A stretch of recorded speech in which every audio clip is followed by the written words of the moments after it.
welcome everybody to the Relentless Growth Podcast. Here with myself, Chase, and my good friend Jack, who actually is sitting in front of me in person today. How you doing, Jack? Oh, doing great. It's good to be together.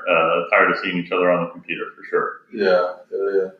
It's exciting. You know, I'm based out of Central Arkansas. You're here in Tennessee, and it just worked out well because we're traveling to Chattanooga for a half Ironman race. So it's exciting that we get to stop by and spend some time with you in person. Let's get started. You want to start with wins? Yeah, absolutely. Big win for us this week is we're breaking ground on a new multifamily complex.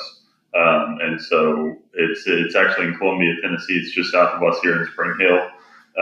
And so just to kind of, I'm going to roll into an update with it if that works. Yeah, let's hear it. So just for all the new listeners out there, Jack Maher, we're a family business, John Maher Builders here in Spring Hill, Tennessee, and I'm second generation. And so we primarily build multifamily.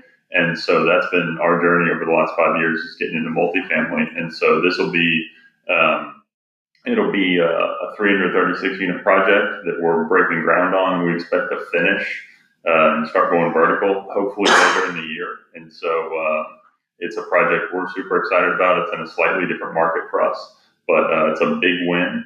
And that's kind of in the updates that's going on in our world. That's kind of what we're really looking forward to as a couple of ground up projects that we're getting started on right now. Man, that's freaking awesome. It's so cool to see you guys doing these at that scale. Yeah. I think it's awesome. A big win for me this week is we're traveling to Chattanooga for that half Ironman. Yeah. So it's been a lot of training. So it's like they say the race is a reward. I don't know if it's really a reward because it's kind of a little bit of a tough day, but it's nice it'll be nice to get knocked out on Sunday here. So that's exciting for me. And again, like we discussed, I think we're going to start doing some brief updates. So again, I'm out of Central Arkansas. I'm a construction, a real estate investment company there. We've been focused a lot lately on these build-to-rent, so single-family, small multifamily, single-family duplexes, what we've been building a lot of recently.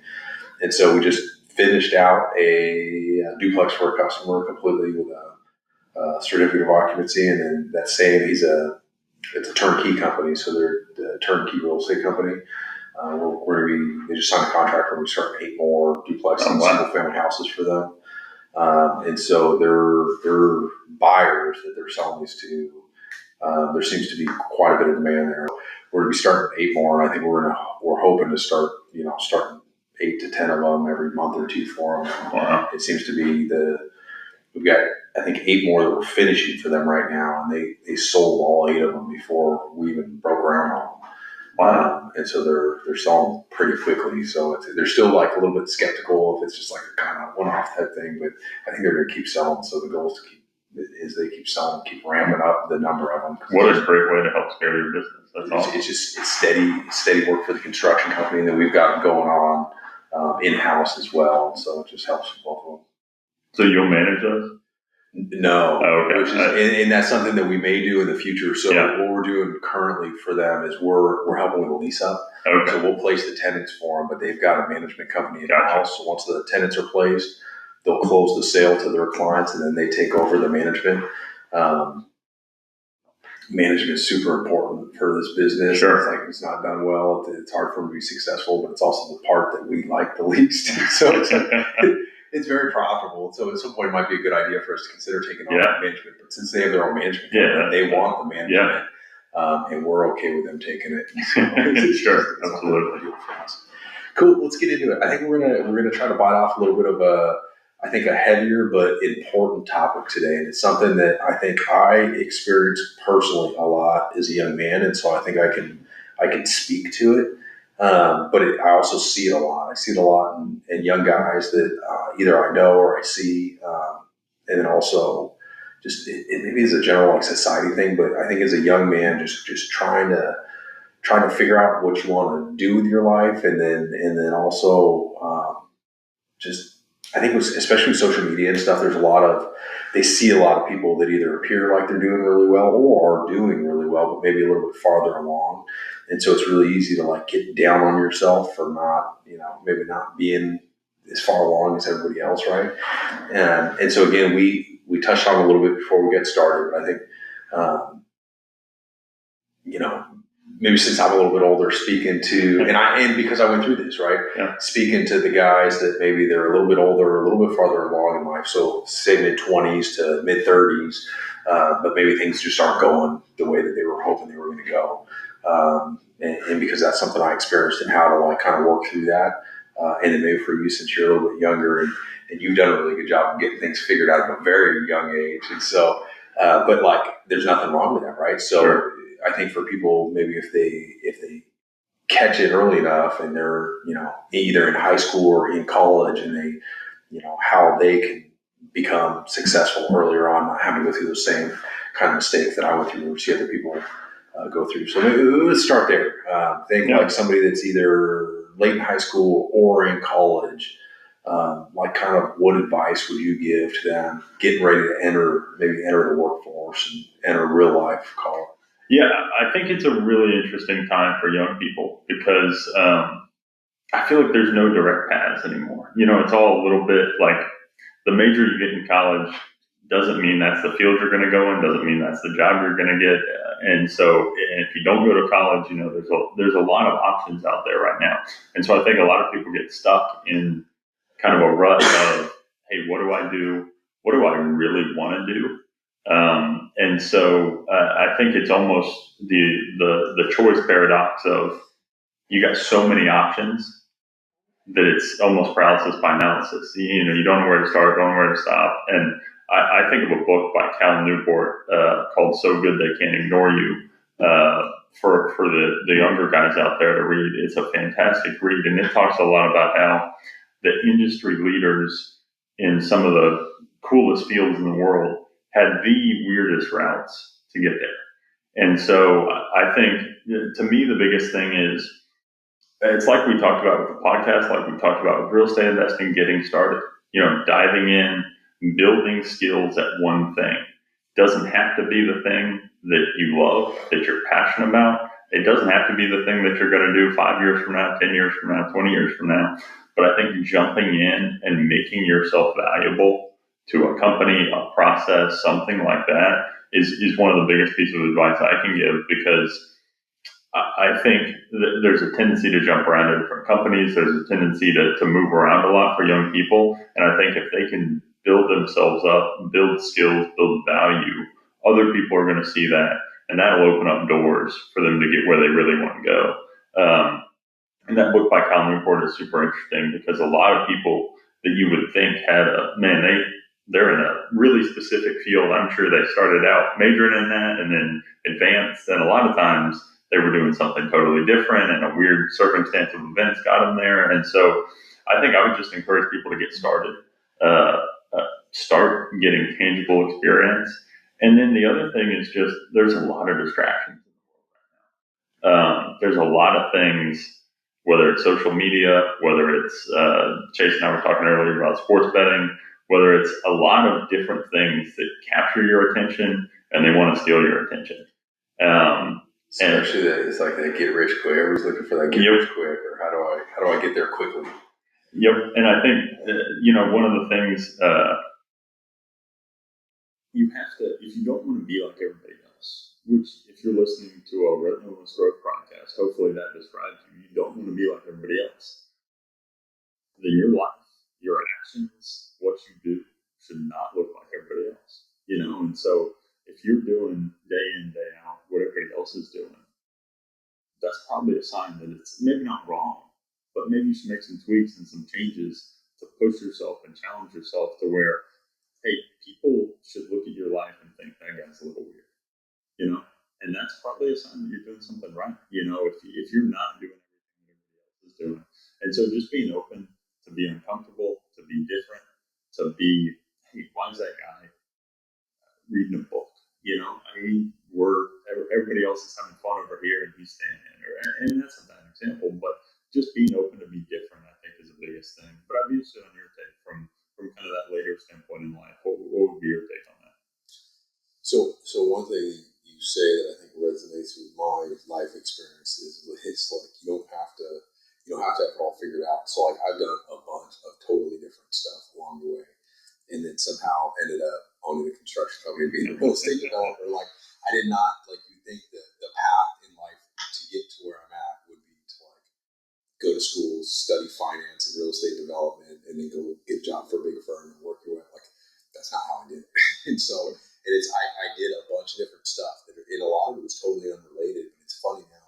Like, I think Brendan and I have even talked about this before. Where it's like, looking back, all those random things I did, it was like the experience I gained from each one of those things almost meshes together perfectly for what I have to do now.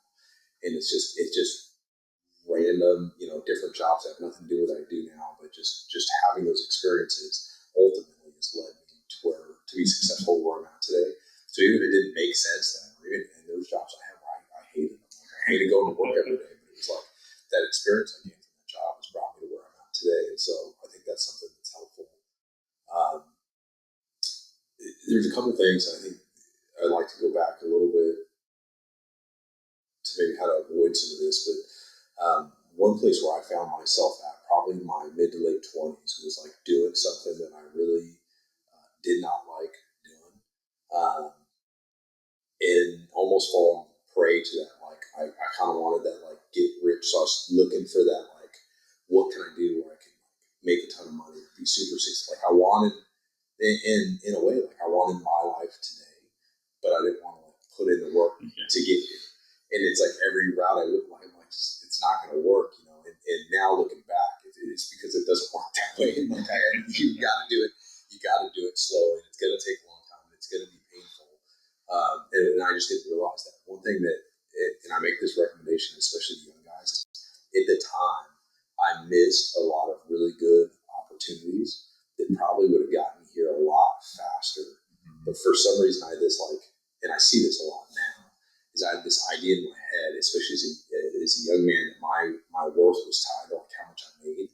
And I would get these opportunities, and I'm like, well, let's pay me $85,000 a year. Like I'm not interested, type thing. And I wasn't making $85,000 a year, so why I felt like I deserved that, I have no idea.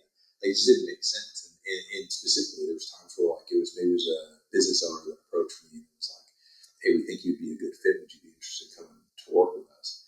I'm like, well, I want like $85,000 a year. That's not going to happen. But like looking back, it was like this was an older couple who had a super successful business, and now realizing they were looking for somebody that could eventually transition into buying them out of the company and taking it over.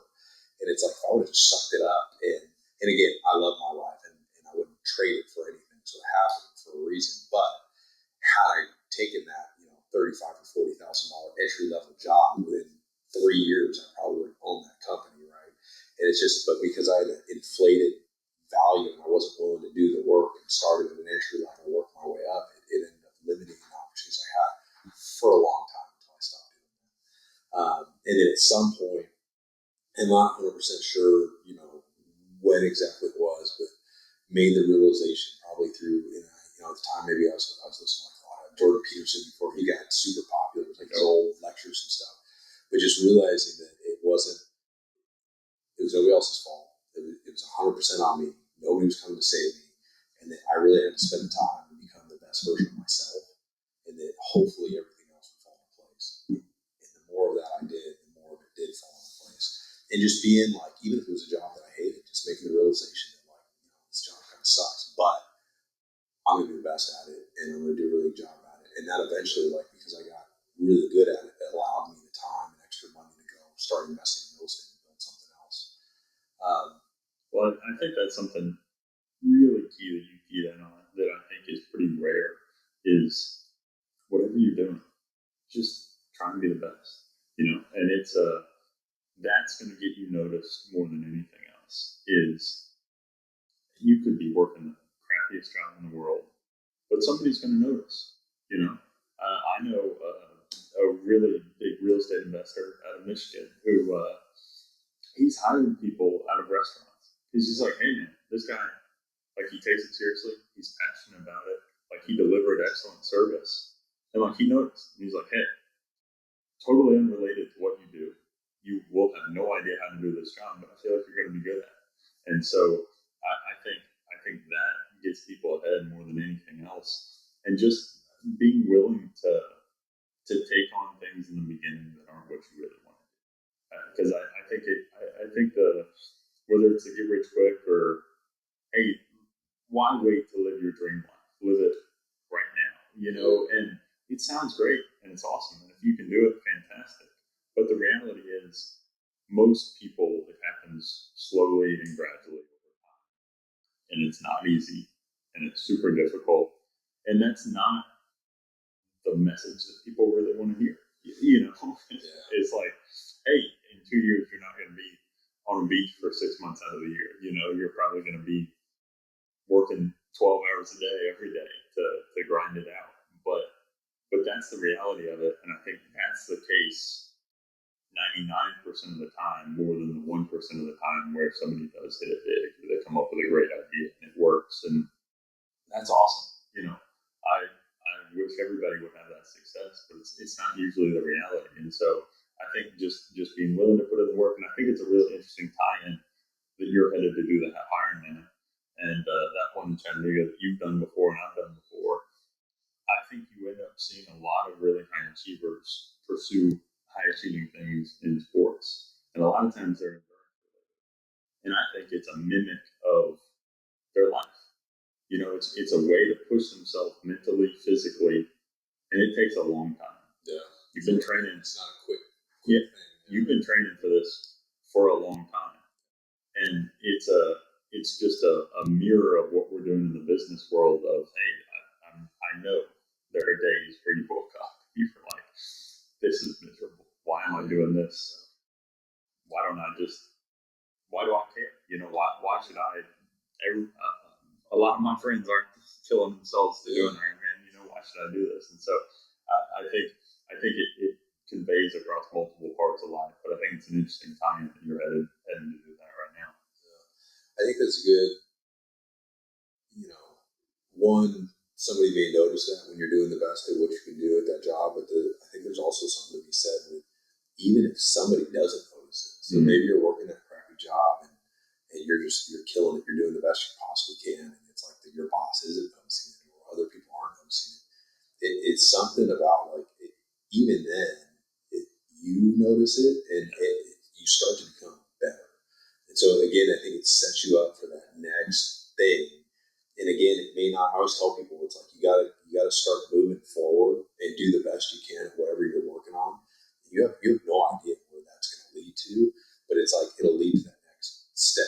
And if you do the best you possibly can at that next step, bring you into that next thing. And eventually, whether it's something you do on your own or you work for another company or somebody notices it finally, that's where it finally pays off. And then again, you get 5-10 years down the road and you look back and you're like, oh, that being the best, flipping burgers back in the day that seemed completely meaningless has led me to where I'm at today, and it was totally worth it. So I think that's something to be aware of. Well, let's go back to the young people. It's where I think about this. I've got a son who's 12, right? And he's at that age where it's like he's a kid, but he's becoming a young man.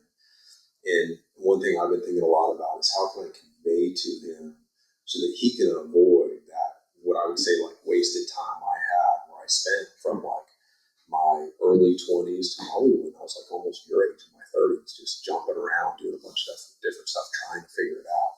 So for somebody that's young, maybe going into high school, how can you convey, I guess, why it's important to try to start working towards some of this stuff now?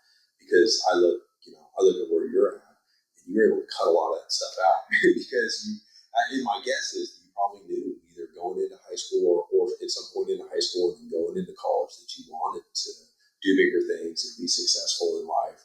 And I think that people that can realize that early on and then implement some of this stuff earlier on, they can avoid a lot of that time wasted. And there's nothing wrong with figuring it out later in life, but there's also something to be said. And I look at you, then I also have friends who are physicians, and it's you can't just accidentally become a doctor in your 20s, right? You have to have a pretty good idea of that path earlier on. So for you, what did that look like, or what advice would you have to that young person that's maybe in high school or going into high school? Yeah, I think I would give 100% of the credit to my parents for my development. But I think if I would key on the two biggest things, I think in my development that my parents were central to, but I really enjoyed was reading. I think it helps. there's myriad of studies out there that reading helps math and it helps everything. But my dad calls it being a lifelong learner, consuming, whether it's positive mindset stuff, whether it's learning, whether it's reading fiction books. Reading has been probably the biggest key in my life.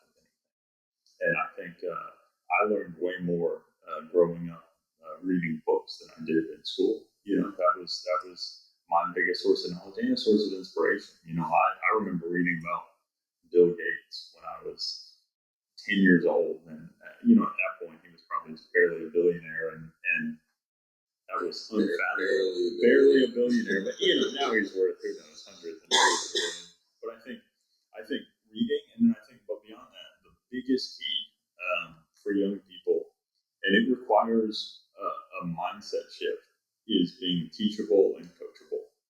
And I think it's the hardest thing because, and nobody's perfect. And believe me, when I started, it's family business. I started here 7 years ago, and I certainly thought I knew a whole lot more than I did. And I learned very quickly that I did not. But being able to, whether it's a teacher in school or whether it's a coach in sports, being able to take instruction and learn from it is the biggest thing that I think young people can learn from, because it's so, and it's wisdom comes with age, but I think it's the hardest thing. If you always think you have it figured out, then you're never really going to progress because you're not going to be willing to accept those lessons. So I think that's, in terms of a mindset thing for young people, I think that's the biggest thing. And we've talked about it in the past. We learned things from our subcontractors who sometimes if you pulled up next to them at a gas station, you might want to, hey, I'm not going to talk to that guy. But you can learn something from everybody, and the sooner that you learn that lesson, the farther ahead you're going to get. So I think those are kind of the things that when I think back had what I think is the biggest effect in my life. Let me ask you this, and again, this is for my personal benefit, probably just as much as anybody else's. But so today, a lot of the books that I read, and I try to force myself to read regularly because I agree it's super important, are whatever you want to call it, self-help or high performance or high achieving type books. And I 100% agree with what you're saying.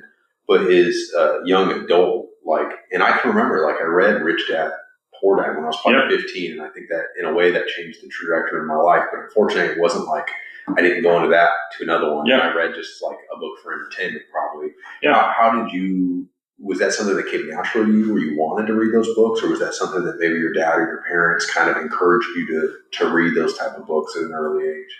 Yeah, they definitely encouraged them. The big one for me growing up was Millionaire Next Door.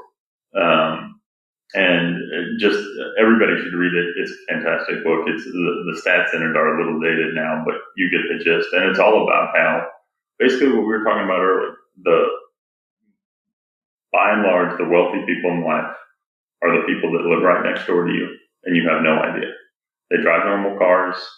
They're normal people, but they've been disciplined and successful. And so my parents absolutely encourage those books.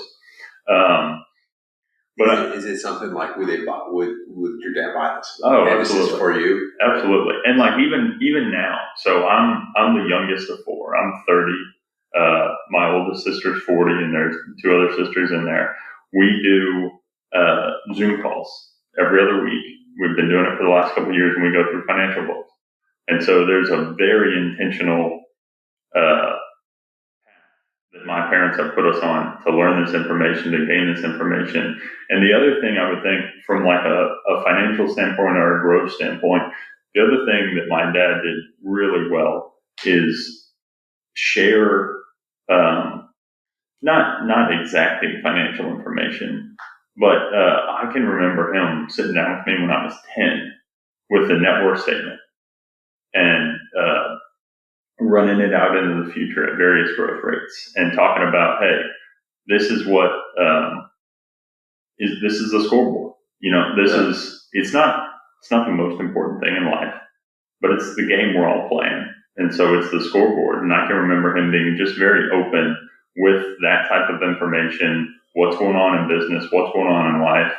I think a lot of times money's a taboo topic in households. And I think if money's tight. I think it's a tough topic.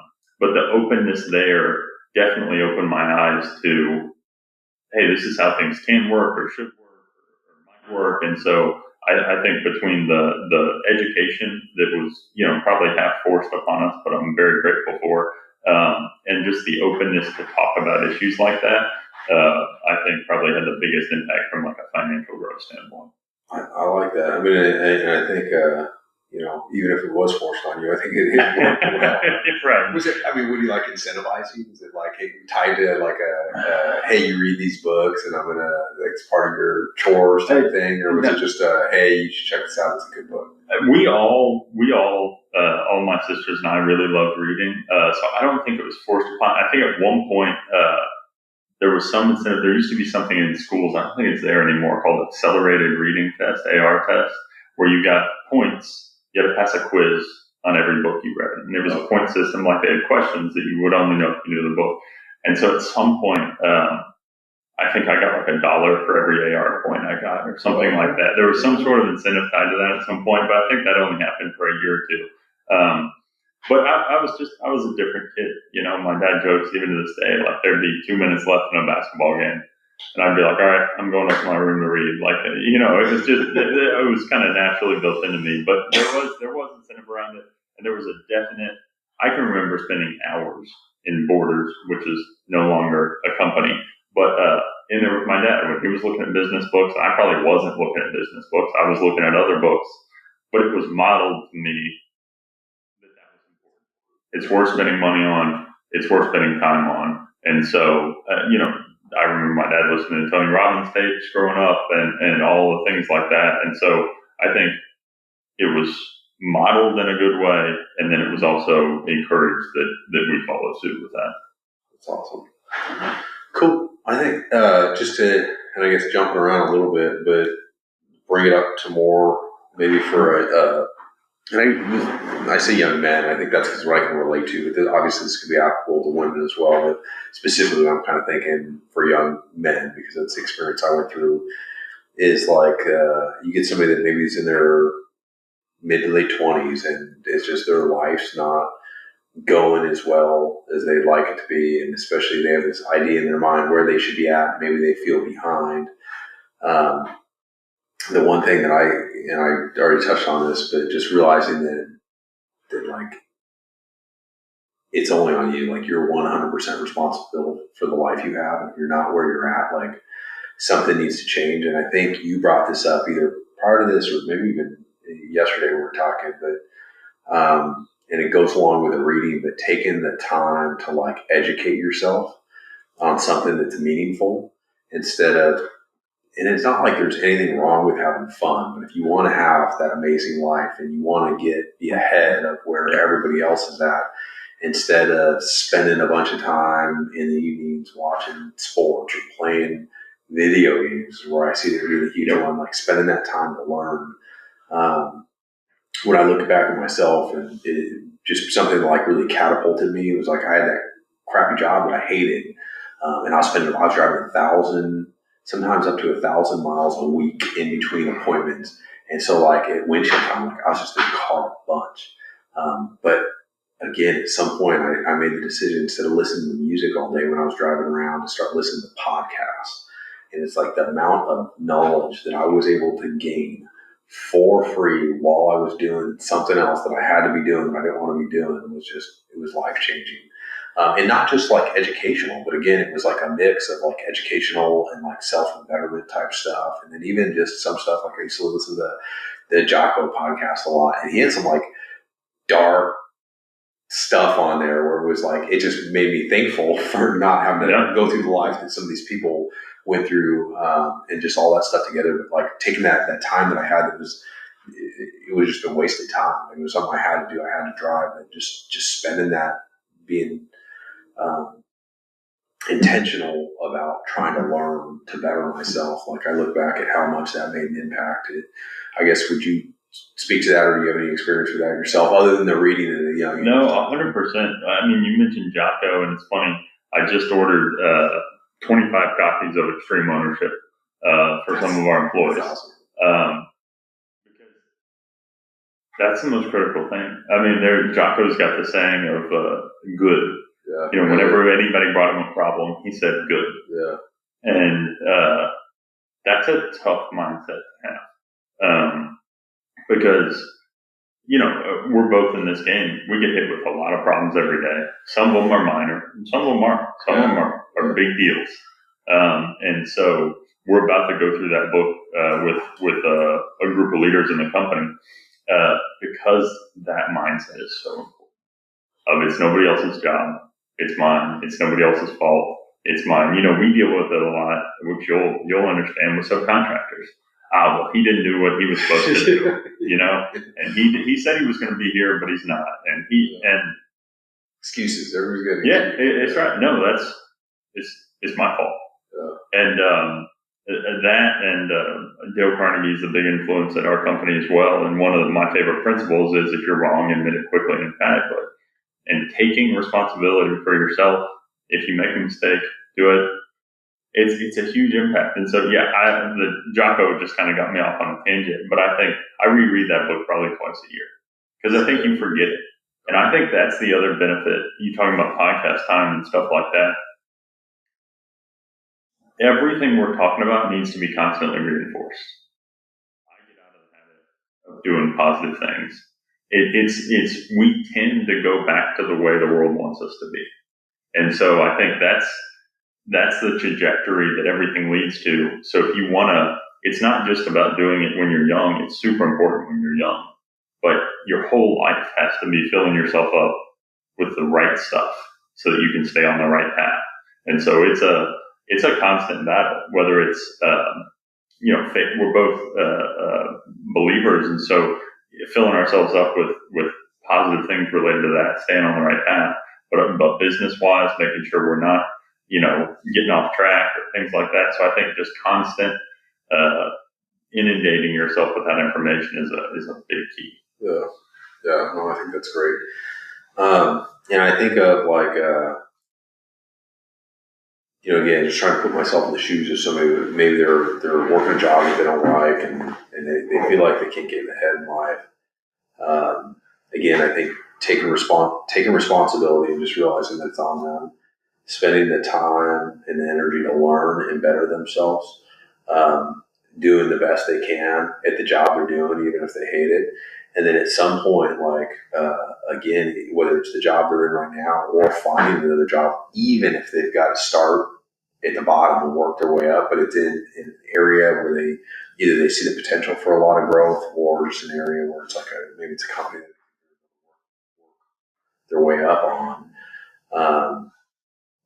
Making that leap and really focusing on just trying to be the best they can at it. And just to jump in on that, yep. And we'll probably do a financial episode at some point, but I think one of the biggest things that young people can do is live below their means and create a cushion for themselves. Yeah. Because where I see a lot of people get in trouble too is, you talk about an opportunity. It's a much better opportunity, but it pays less. Yeah. But if you're in a situation where you can't take a pay cut, or you don't have savings, or you've got a bunch of responsibilities, then you don't have the flexibility to do that.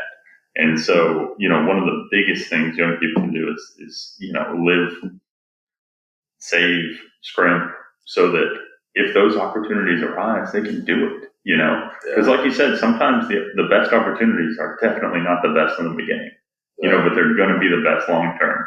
And so sometimes it creates tough situations to where people can't do those. And the more flexibility you can give yourself financially, the easier it is to be able to take some of those on. I agree. That's something that I did early on. And it was, I'll give you a very specific, I was doing contract work. I made pretty good money as a contract worker, but it was 1099. And when you're trying to invest in real estate, having a 1099, it's really tough to get loans. I took a salary position with a company that was a pay cut. It was like $45,000 a year salary. But I knew that if I took that salary and I at least had that W-2, I'd be able to go out and get like a regular Fannie Mae, Freddie Mac loan for my next rental property, right? So I did that knowing that I had to take that step backwards, but knowing that it would help me build what I was going to build. And then again, it's funny because I talk about this, even though it wasn't, and it was just like in a commercial insurance job that I hated. Just really making the decision to do the best I could at that job. Well, that job led into another, and again, it was still nothing crazy, but it was an $85,000 a year salary position with a ton of like flexibility and honestly extra time so I could focus on what I was doing. And again, I knowing in the end, that's not what I wanted to do, but just really being focused on doing the best I could with it. One piece of advice I've given to some of these younger guys who, and it's something I just didn't know or like, but looking back, it's very clear to me. I probably should have gone into some type of sales role. Yeah. And so it's just, I didn't know any better at the time, right? So I did the best with what I could. But if I were to go back and give advice to myself, I would have like gotten out of that completely and just gotten into some type of sales position. I mean, selling anything, I don't care. One cool thing was I had the opportunity doing that job was I saw payroll for a ton of different companies. And one thing that like I realized is that like good salespeople make good money, but it doesn't matter what they sell. Like it literally, like whether it's Kubota tractors or art or deli meat through a big food supplier, like a good outside salespeople can make really good money. And I think what good salespeople, like they have to spend the time and be willing to learn and just things that are important in business in general, but it's just, networking and learning how to build relationships with people and having good customer service and following up. Like that's what makes really successful salespeople. But it's super applicable to like any industry. So a lot of younger guys who are kind of struggling to figure it out, like just I don't care what you think you want to do, just go get the first sales job you can find. I don't care what you sell. Like you don't have to sell the same thing forever. Yep. But I'd say that's like a tactical piece of information. If somebody's out there just trying to figure it out and they're not sure what they want to do, like just go get a sales job. I don't care if you sell like insurance, you sell cars, you sell tractor, whatever. Just like any sales position you find is a good place to start, I think. What about you? I mean, looking back, I know you really love what you're doing right now. Yeah. You're not going to you wouldn't be in a rush to leave that anytime soon, especially since it's a family business.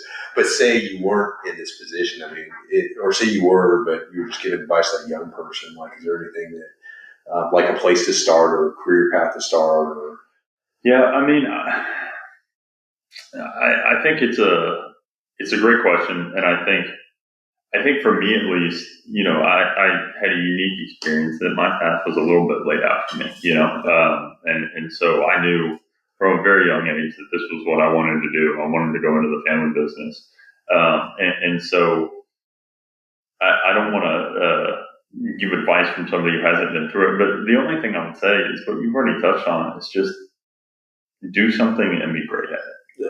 And that's the biggest thing, and I call it, maybe somebody else uses this term, I don't know, but it's like a waterfall of discipline. Like if you don't take your job seriously, chances are there's other places in your life that you're not going to take seriously. And this is so true for myself. My wife gets frustrated with me.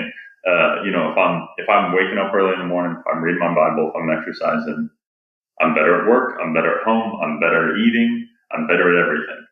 If I start skipping things in the process, I start skipping more things in the process. And so I think it's just starting with that mindset of I'm going to do this right. And that's going to lead to way more positive changes in your life that you're not even thinking about because you're taking it seriously. You feel good when you get home. You may not like your job, but being good and doing your best at something, it feels good. I don't care what it is you're doing. If you did something to the best of your ability, you're going to feel good about yourself. And it becomes a habit, right? And so it's like, and I'll tell you right now, like I can feel myself, I'm tapering for a big Ironman. Like I have to rest. That's part of the training is to spend some time resting. I start getting on edge because I'm skipping. I feel like I'm skipping workouts. I'm not. Like this is, it's more important for me to rest today than it is to work out. Like I fully understand that. But at the same time, like it's because I'm so used to working out every single day. Like it's become such a habit that I almost get on edge by not doing it. And that's a good thing, right? Like if you can make those positive, those positive habits that become so ingrained that if you start to get a little bit off track, like it doesn't feel right. Like that's good. One of the things that when you were talking about that just made me think of is we're talking a lot right now, I feel like with business and career and stuff like that, how doing all these things positively affect that. But I think it goes for every part of your life. And so I think if we're being disciplined, we're doing the best we can, and we're learning more, I think that's applicable to other parts of your life as well. So like fitness, your faith, your relationship with your wife, being a father, like all those things. I mean, I think the more you realize, again, it's your fault. So like if and this is something I didn't deal with earlier on, and I think it helped me a lot, is like when my relationship with my wife wasn't going as well as I thought it was, it's really easy for me to be, well, she's doing this, she's doing that. But being able to look in the mirror and be like, no, what if it's 100% my fault, right? What can I do to help this situation? And like, it's funny how a lot of times it is your fault. And like, when you start taking responsibility for that, things start going better. And same thing with my fitness. Like, dude, somebody sent me a picture the other day from a couple of years ago. I'm like, bro, I was fat. Like, there's no way. And it was probably when Brenda was pregnant with Aspen. It was like, I gained as much weight as she did, I think. And like, but it's realizing that like that's 100% my fault. And for me, it's like, and maybe it's really easy for people to be like, oh, well, my thyroid sucks, or it's just easy for me to put on weight, or like, yeah, it's all true, but it's still your fault. And so at the end of the day, what I try to remind myself is like, it's either a lack of discipline or a lack of knowledge. And then, so maybe it is. And what am I going to do about it? Well, I'm going to go spend more time. I'm going to learn more about what it takes to be fit. I'm going to get around guys who talk shit and be like, hey, it doesn't count until you do a full Ironman, and then just start moving in that direction. And then you look back and you're like, oh man, my life is totally different a couple years later in this one piece of it, because I took responsibility for it. I learned more about it, and then I started taking the daily actions to get to where I want to go. So, and I think something big with that, just kind of round out the conversation, is it's true for me. I would bet it's true for you. The busier I am, the more I'm able to get done in almost every aspect of my life. When I have more free time, I'm more unproductive.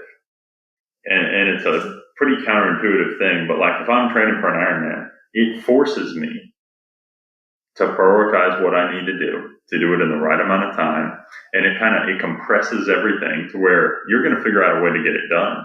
And so I think I'm involved in way too many things, and my life is hectic, but I think it helps. And that's not to say we shouldn't relax and have free time, but it really helps, at least in my case, to have time constraints and challenges. And it really forces you to prioritize, and it forces you to execute at a high level, where sometimes it's like, if I give myself 2 weeks to do a project, I'm still going to do it the night before.